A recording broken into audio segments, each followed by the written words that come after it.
तो बताओ हम अक्षय तृतीया क्यों सेलिब्रेट करते हैं?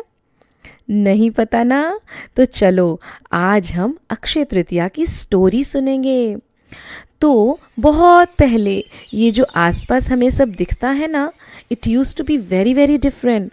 उस समय को बोलते थे भोग भूमि। It was like a very very magical land, like how we see in fairy tales. उस समय किसी को भी काम नहीं करना पड़ता था, जॉब भी नहीं करनी पड़ती थी। तो फिर उनको खाना, कपड़े ये सब कैसे मिलता था? तो उनको ये सब मिलता था कल्प वृक्षों से, मतलब विश फुलफिलिंग ट्रीज से। तो भोग भूमि पे रहने वाले लोगों को इन ट्रीज से खाने पीने की चीज़ें, सुंदर सुंदर कपड़े, ज्वेलरी सब मिल जाया करती थी। फिर धीरे धीरे धीरे भोग भूमि चेंज हो गई कर्म भूमि में। कर्म भूमि का मतलब where one has to work for living. अच्छा, ये बताओ हम कौन सी भूमि में रहते हैं, कर्म भूमि या भोग भूमि? अच्छा बताओ, क्या हमारे पास ये स्पेशल ट्रीज हैं क्या, ये विश फुलफिलिंग ट्रीज जिन्हें कल्प वृक्ष कहते हैं? नहीं है ना। So we live in karma bhoomi where we all have to work. तो इसका मतलब है कर्म मतलब कुछ करना। कर्म भूमि में सबको मेहनत करनी पड़ती है, खेती, फार्मिंग करनी होती है टू ग्रो फूड। कपड़े, भोजन, ज्वेलरी सब खुद ही बनाना पड़ता है। तो कर्म भूमि के स्टार्ट में सबसे पहले तीर्थंकर हुए भगवान आदिनाथ। आदिनाथ भगवान अपनी सोल को, अपनी आत्मा को प्योर करने के लिए क्या बन गए? वो बन गए मुनि महाराज, जैन साधु या जैन सेंट बन गए। तो आदिनाथ भगवान कर्म भूमि के सबसे पहले साधु हुए। जैसे ही उन्होंने दीक्षा ली, दीक्षा मतलब होता है साधु बन जाना, मुनि महाराज बन जाना, सब वर्ल्ड की चीज़ों को छोड़कर बस अपनी सोल के साथ रहना। तो जैसे ही आदिनाथ भगवान मुनि महाराज बने, उन्होंने 6 मंथ्स तक का फास्टिंग का नियम ले लिया। तो 6 मंथ्स के बाद जब उनकी मेडिटेशन, उनका ध्यान पूरा हुआ, तो वो अब आहार लेने के लिए चल पड़े। आपने कभी किसी मुनि महाराज को आहार के लिए निकलते हुए देखा है क्या बच्चों? तो उस समय लोग मुनियों को आहार देना नहीं जानते थे। किसी को भी समझ नहीं आ रहा था कि मुनि महाराज को फूड, भोजन कैसे देना है। कोई तो उनके पास जाके नमोस्तु करते और उनके पीछे पीछे चलने लग जाते, मगर समझ ही नहीं पा रहे थे कि कैसे आहार कराएं।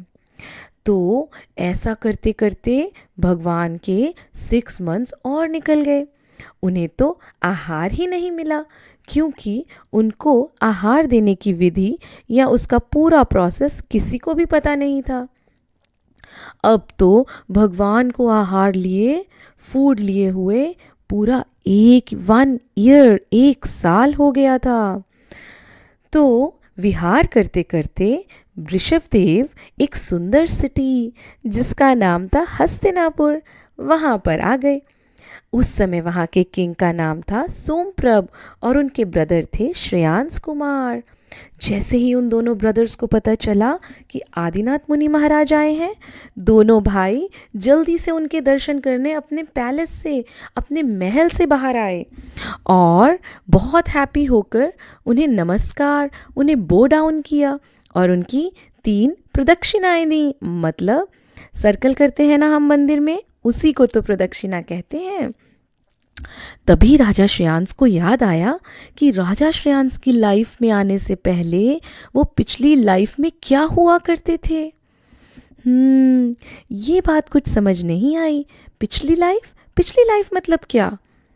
तो जब से हमारा बर्थ हुआ है, हमें एक नाम मिला, ये लाइफ मिली। लेकिन क्या आपने कभी सोचा है कि जब हम बॉर्न भी नहीं हुए थे, तो उसके पहले हम कहाँ थे? हाँ, हम थे किसी और लाइफ में।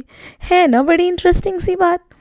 जनरली ये किसी को भी याद नहीं रहता कि पिछली लाइफ में, प्रीवियस लाइफ में हम कौन हुआ करते थे, लेकिन श्रेयांश कुमार को अपनी प्रीवियस लाइफ याद आ गई। उन्हें याद आ गया कि वो पिछले जन्म में एक क्वीन हुआ करते थे और उनका नाम था रानी श्रीमती।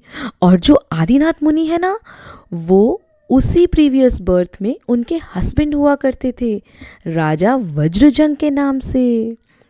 है ना कितनी मज़ेदार बात। तो उन दोनों राजा रानी ने मिलकर चारण रिद्धिधारी मुनि, मतलब सुपर स्पेशल पावर्स वाले मुनि महाराज को पहले आहार दिए थे। तो बस ये याद आते ही राजा श्रेयांश को पूरा याद आ गया कि मुनि महाराज को कैसे आहार दिया जाता है। उनको अपनी प्रीवियस लाइफ की बातें जो याद आ गई थी, प्रीवियस लाइफ में जो उन्होंने आहार दिया था, वो सब याद आ गया उनको। तो इस बर्थ में श्रेयांश कुमार अपने भाई के साथ मिलकर मुनि महाराज को सही प्रोसेस से अपने महल में, अपने घर में लेकर आए और उनको किस चीज़ का आहार कराया? प्योर शुगर केन जूस का आहार कराया। शुगर केन जूस को इक्षुरक्स भी कहते हैं। तो ये देखते ही स्काई में देवों का पूरा ग्रुप आ गया। क्यों आ गया? क्योंकि सब बहुत खुश थे कि आदिनाथ मुनिराज के आहार हो गए फाइनली, पूरे 1 ईयर के बाद। तो देवों ने खुश होकर उस समय प्रेशियस जेम्स की बारिश की, फ्लावर्स की बारिश की, बहुत अच्छी अच्छी फ्रेग्रेंस वाली हवा चलने लगी, बहुत अच्छा अच्छा म्यूज़िक बजने लगा और जय हो जय हो जय हो से पूरा स्काई भर गया। दोनों भाइयों को बहुत अच्छा लगा।